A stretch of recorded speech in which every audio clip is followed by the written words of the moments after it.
Ang bahaging ito ay hatid sa inyo ng Department of Agriculture Region 12.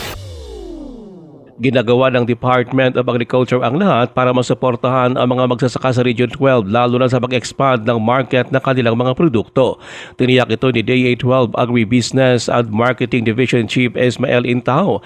Sa katunayan, ayon pa kay Intao, ipapakita sa 7 Treasures of Stocks at Travel and Trade Expo sa Cebu City ang mga produkto ng mga magsasaka sa stocks region. Ayon pa kay Intao, kabilang sa mga bibida sa nasabing trade fair ang mga oranges na makilala, pumelo ng mlang bayabas na Kinapawan sa Cotabato Province at papaya ng Tupi South Cotabato.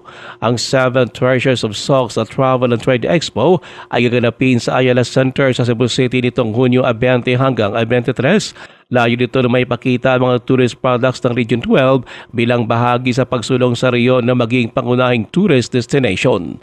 Ruel Usano, NDBC Bida Balita.